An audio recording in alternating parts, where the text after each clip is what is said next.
Salutations, problem solvers, solution seekers, and curious scholars. You've just tuned in to OpenMind Solutions on FM 123.4, where questions are asked and possible solutions will be heard. If you're new here, I'm recently graduated exercise physiologist Amy Tran.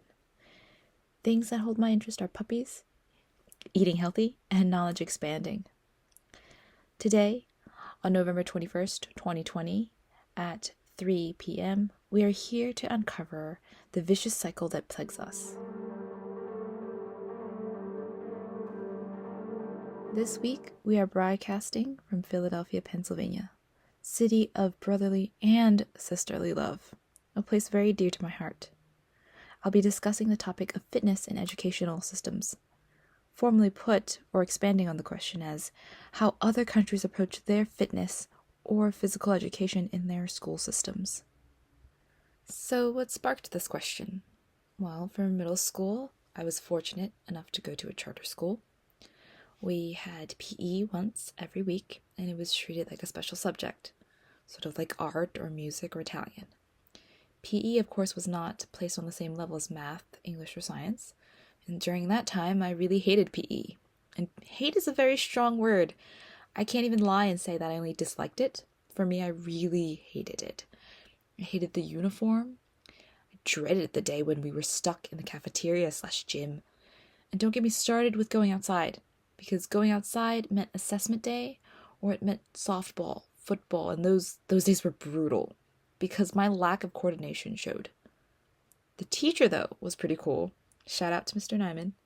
To this day, I remember his words, "Even though you walk to school every day, it doesn't mean that you are healthy. It doesn't mean that that's enough." Those words shocked me as a kid. I was 6 years old, baffled and speechless. This man was introducing the principle of overload in layman's terms, and I had no idea what he was talking about. Which made sense, though, because I was 6 and I didn't understand the concept of exercise physiology.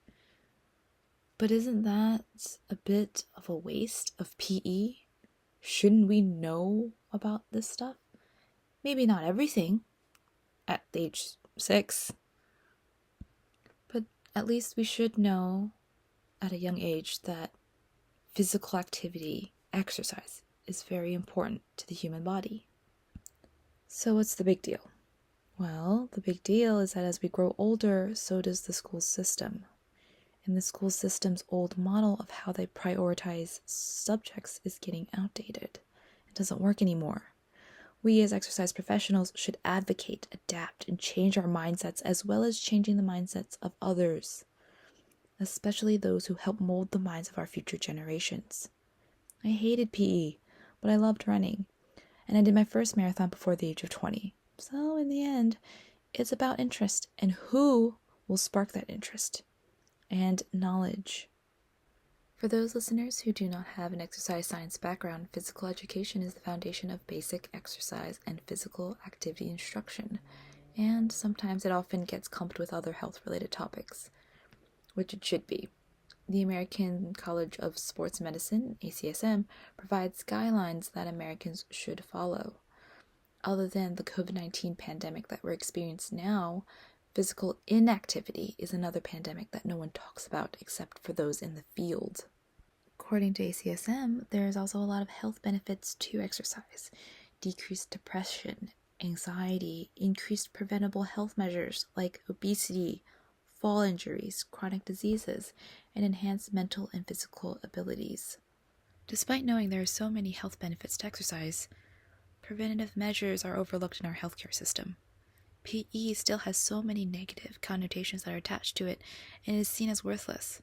It is one of the reasons why they are not valued enough to be regarded as part of the academic curriculum in the United States.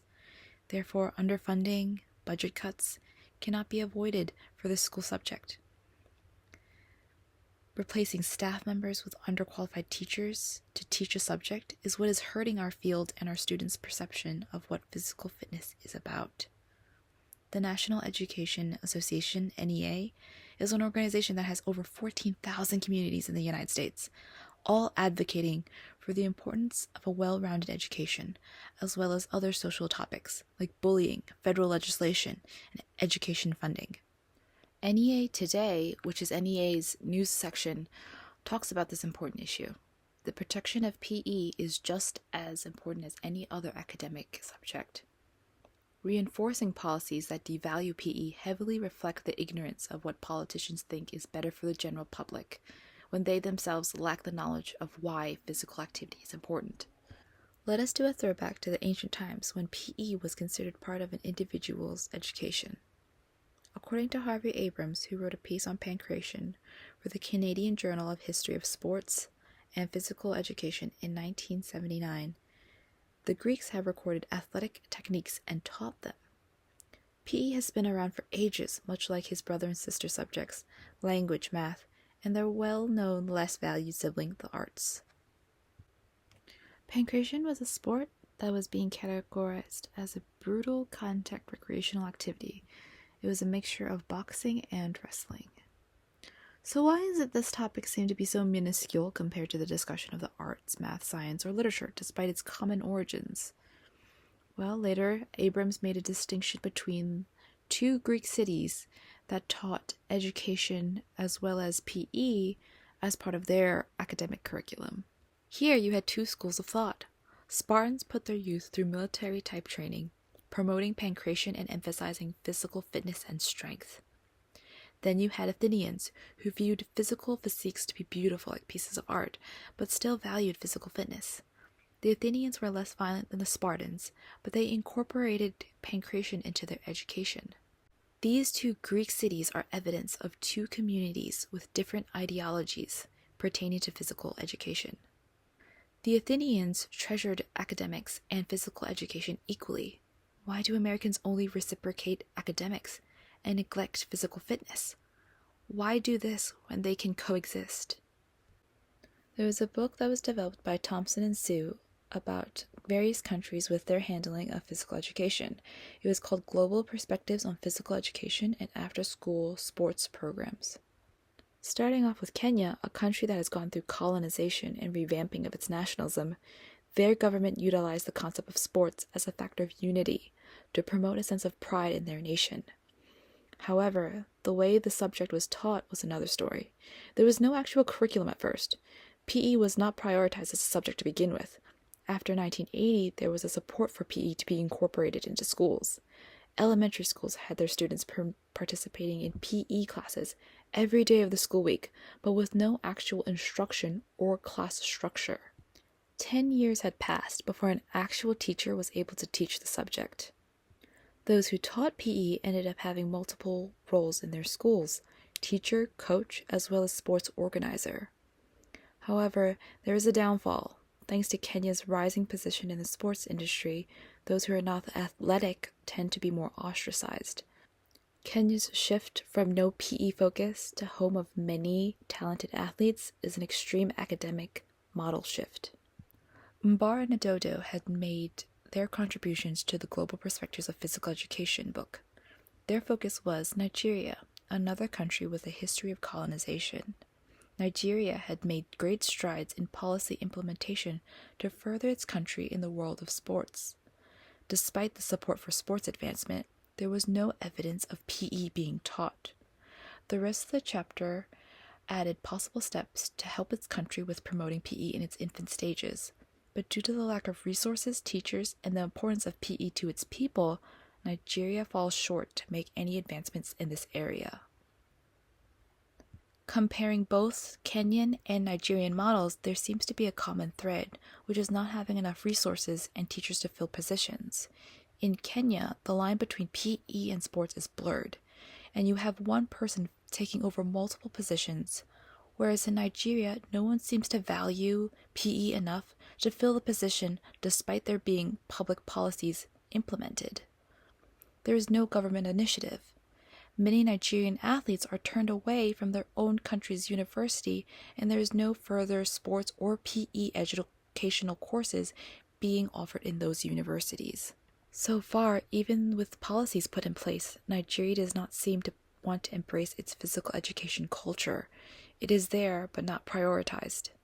Another country that approaches physical fitness very differently in their school systems is China. Su and Huang said that it started off as military-type training inspired by the Soviet Union, later became more for entertainment purposes, and now today, for PE, it is a required period among all students from primary school to sophomore year of college. Students are required to partake in at least 1 hour and have bi-yearly fitness assessments. Grades 1 to 2 have to have at least 160 minutes per week. Grades 3 to 5 have to have at least 120 minutes per week. And then from middle to high school, students have to have 135 minutes per week. Depending on the individual school's staff and equipment, the school makes the decision on the type of physical activity they can offer. Su and Huang was able to collect so much information about China's physical education system. So generally in China, their school's outdoor area is designated for physical activity. And then depending on the student's grade level, they'll choose from a small range of activities that they can do. And because of that small range, the budget for PE in China ranges from $26 to $603.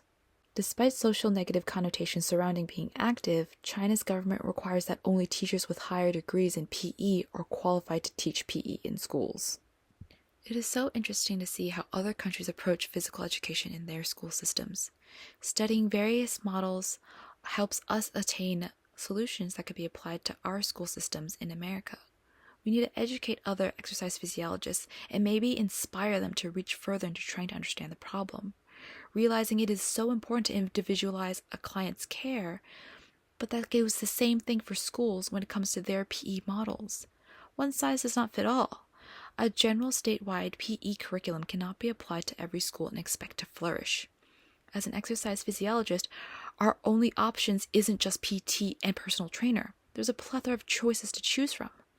After getting a good general overview of a few countries' PE programs, how would you change and address their issues?